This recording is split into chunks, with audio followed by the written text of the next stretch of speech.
আমার গোলাম রে, যখন তুমি কথা বলবে আদাল দিয়ে বলো। ফাদিলু, আদালত মানে ইনসাফের সঙ্গে কথা বলো, অন্যায় কথা বলবে না। কার দোষ নয়, বিচারের ময়দানে জবানকে কন্ট্রোল করবে। ওয়াইদা কুনতুম ফাদিলু, তুমি জবানকে কন্ট্রোল করো। আমার রব বলছে তোমার জবান আছে 32টা সেনার মধ্যখানে, তোমার জবান আছে আমার 2খানা সিআইডির নিচে, আমার সিবিআই আছে তোমার জবানের কাছে, আমার সুপ্রিম কোর্ট রয়েছে তোমার জবানের কাছাকাছি। জবানকে এমন জায়গায় রেখেছি, খবরদার আমার সিআইডিরা লক্ষ্য করছে, 2টি কাস্টম রয়েছে তার কাছে এতটুকু বেইনসাফি কথা বলবে, তোমার আদালতকে রেকর্ডিং করে আমাকে দিয়ে দেবে।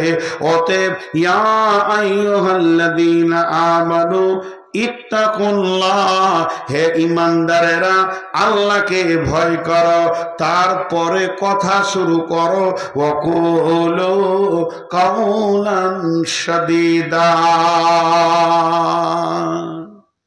সত্য নরম মিষ্টি কথা বলো।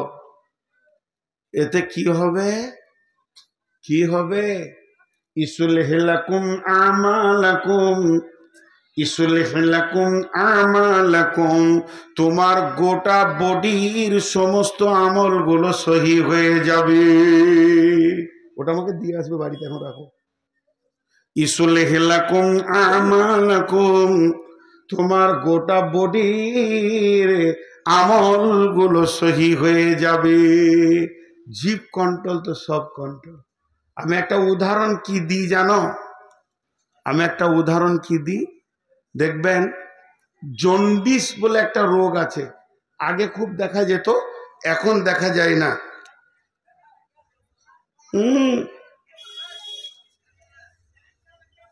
ঠান্ডা লেগে যাবে, সর্দি লেগে যাবে, বিয়াই গাঁয়ের লোক তো। ইলামি একটা জিলা, গাঁ বলবেন না। আমি যে কথাটা আপনাদেরকে বলছি একটু ধ্যান দেন। কি হবে? তো জন্ডিস নামে একটা রোগ আগে দেখা যেত, তো ওর লক্ষণ কি ছিল? চোখ হলুদ, জিভ হলুদ, হাতের তলা হলুদ, পায়ের তলা হলুদ, বডিটা হলুদ, পেচ্ছাপটা স্বাভাবিক থেকেও হলুদ হতো কিনা? তাহলে এটা তাড়াতাড়ি সারার বুদ্ধি কি ছিল? সাদা ভালো বেলকো রং নিয়ে এসে মেরে দেন, রং মেরে দিলে সব সাদা হয়ে যাবে। জি না, ডাক্তারের কাছে গেলে ডাক্তার বলতো তোমার পাকস্থলিতে জন্ডিস নামে একটা জীবাণু আক্রান্ত করেছে তোমাকে, ওটাকে মারতে হবে। ওকে মারতে গেলে সময় লাগবে 1 মাস 1.5 মাস, ইঞ্জেকশন দিত, ওষুধ দিত, পাকস্থলিতে আস্তে আস্তে পোকাগুলি মরে যেত। পাকস্থলী স্বাভাবিক, হাত পা চোখ কান স্বাভাবিক, চোখের ওষুধ দিত না, কানের ওষুধ দিত না, পেচ্ছাপের ওষুধ দিত না হাত পায়ের ওষুধ দিত পাকস্থলীকে, আর বডিটা আস্তে আস্তে ক্লিয়ার হয়ে যেত। তেমনি একটা লোকের হাত পা চোখ কান যতগুলি বেলাইনে চলছে, তো জানতে হবে ওর জীব আছে বেকন্ট্রোল। জীব যদি কন্ট্রোল হয়ে যায়, জীব যদি সত্য কথা বলে, জীব যদি গান না বলে, জীব যদি মিথ্যা সাক্ষী না দেয়, জীব যদি খিস্তি না করে, তাহলে আস্তে আস্তে সমস্ত বডির আমলগুলো সহি হয়ে যাবে। কারণ বডির যে সেক্রেটারি, সে আল্লাহর ভয়ে দাঁড়িয়ে গেছে, তো গোটা বডিটা আল্লাহর ভয়ে দাঁড়িয়ে যাবে। কে বললেন না? আল্লাহ। ইসলিহ লাকুম আমালাকুম। আর দ্বিতীয় লাভ কি হবে? ওয়াগফির লাকুম যুনুবাকুম, এবং আমার রব তোমার জীবনের গুনাহগুলি মাফ করে দেবে। আর কি হবে?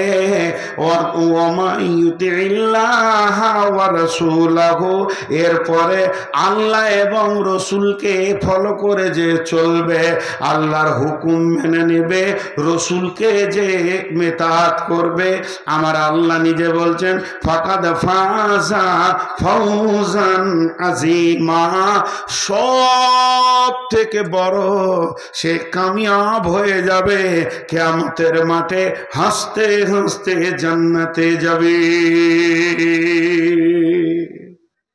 তাহলে জিভকে দিয়ে শুরু হলো, বডিকে কন্ট্রোল করার জন্য কাকে দিয়ে শুরু হলো? জিভকে দিয়ে। কিন্তু আমাদের জিভ কন্ট্রোল। সারা জীবনে মানুষ করকম কথা বলে,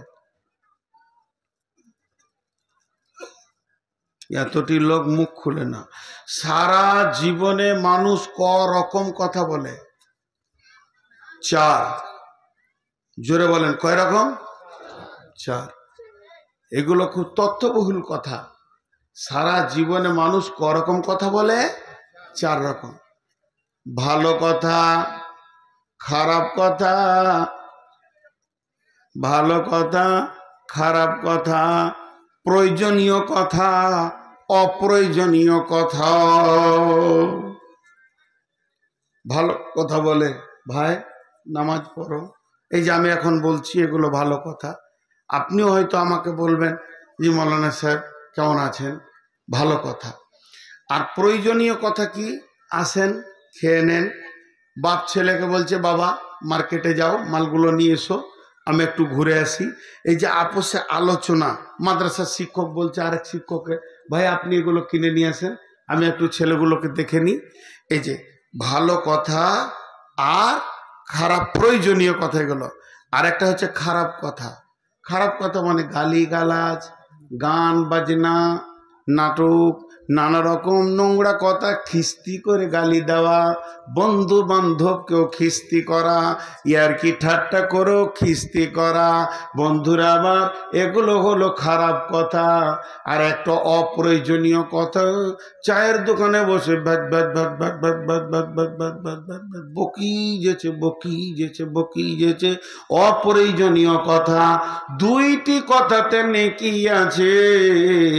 আল্লাহ বলেছেন কাউলুন মারিফুন কাসাজারাতিন কাউলুন তাইয়্যিবাতিন কাসাজারাতিন তাইয়্যিবাতিন। আপনার ভালো কথা হলো ভালো গাছের মতো, তার ফল থেকে তার গাছ, তার ফল থেকে তার গাছ। আমি একটা লোককে বলবো বন্ধু নামাজ পড়ো, সে আর কাউকে বলবে ভালো কথা।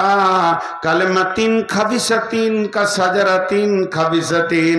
আর নোংরা কথা হলো নোংরা গাছের মতো, নিম গাছের আঁটি থেকে নিমই হবে, কিন্তু মিষ্টি ফলের গাছ থেকে মিষ্টি হবে।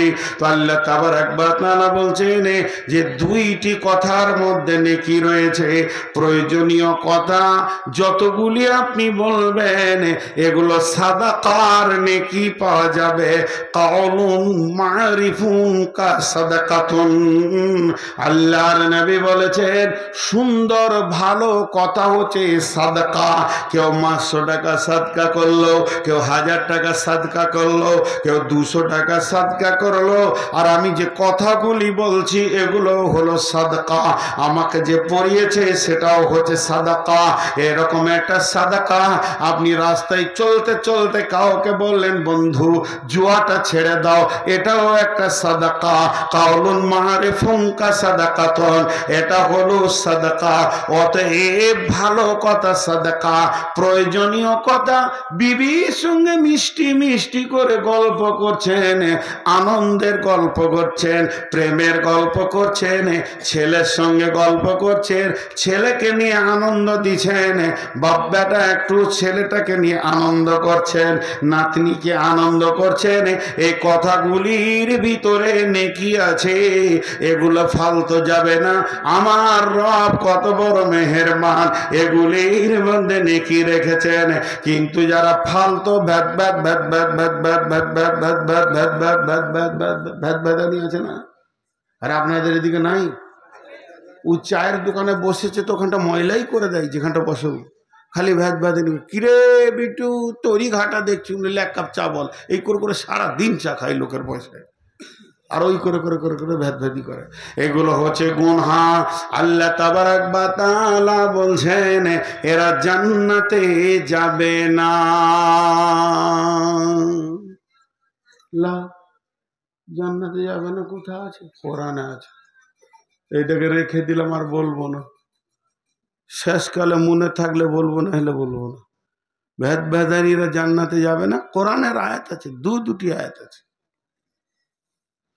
চলেন, গীবতের ব্যাপারে আল্লাহ কি বলছেন আর একটা জায়গায়, ওয়াইলুল লিকুল্লি হুমাজাতিল লুমাজা, হুমাজা লুমাজা, হুমাজা লুমাজা।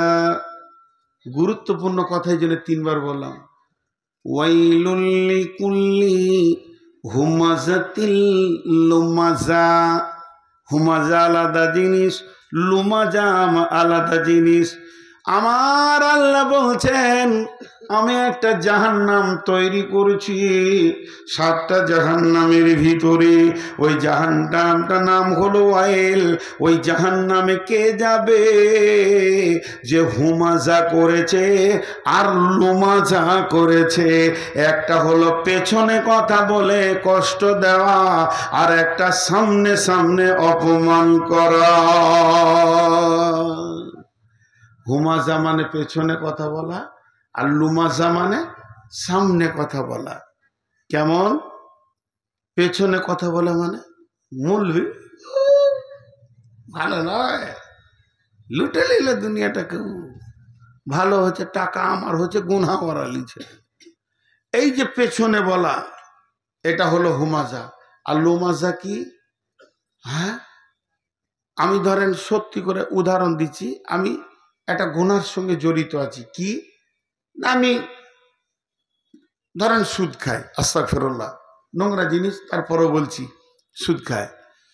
তো আমার চাচাতো ভাই কোনো ব্যবসা কারণে আপনাদের এখানে এসেছে, পরিচয় হয়ে গিয়েছে, তো আপনি কাগজটা দেখাইছেন যে নূর মোহাম্মদ আসছে গো আমাদের জালসা শুনতে, থেকে যাও যে তোমাদের বর্ধমানেরই।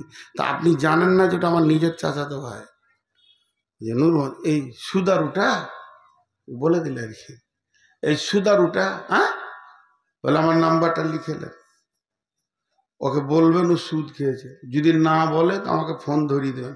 আমি গত মাসে 20,000 টাকা সুদ দিয়েছি, তার মানে পাক্কা প্রমাণ আমি একটা পাক্কা সুদারু। এরই ভিতরে 2টা ছেলে জেনে নিয়েছে। দেখবেন কিছু ছেলে আছে সামনে সামনে কথা বলতে ভালোবাসে, ও আবার বলবে আমি কাউকে ভয় করি না। সত্য কথা বলতে ভয় কেন করব? সব সত্য প্রকাশ, যেটা বলেন সব সত্য প্রকাশ। কত হালাল জিনিসকে আল্লাহ গোপন করে দিয়েছে। সব সত্য যদি প্রকাশ হয়, তুমি জেনা করবে তাহলে গোপনে করোটা হারাম, আর বিবি তো হালাল, তাহলে কি হাই রোডে শুবে বিবিকে নিয়ে? যে আমি হালাল কাজ করবো তো গোপনে কেন করবো রে বাবা? সব সত্য প্রকাশ নয়, সব সত্য প্রকাশ নয়, গোপন আছে। বহু সত্য আছে যাকে গোপনে করতে হয়। এমনও দান রয়েছে গোপনে দান করো, ডান হাতে করবে বাঁ হাত জানবে না, এটা হালাল, তারপরেও গোপন। তা ঠিক ওই রকম মহাসত্য গোপন করতে হয়।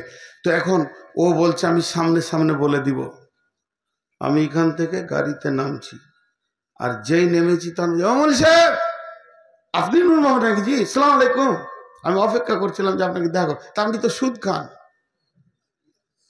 আর 50টা লোক ভিড় করে দাঁড়িয়েছে, এই যে আপনার চাচাতো ভাই অমুক নাম, এই যে নাম্বার দিয়েছে, কিছু বলার নেই, এটা বলা যাবে না। আল্লাহ তাবারাক ওয়া তাআলা বলছে ও সুদখোর হলো, তুই লোকের সামনে বলতে পাবি না, আবার পেছনেও বলতে পাবি না। হুমাজাতিল লুমাজা, যদি তুমি সামনে পেছনে বলে গীবত করে দাও আর সামনে বলে অপমান করে দাও, তোমার জন্য জাহান্নাম অয়েল অপেক্ষা করছে, কেউ তোমাকে বাঁচাতে পারবে না।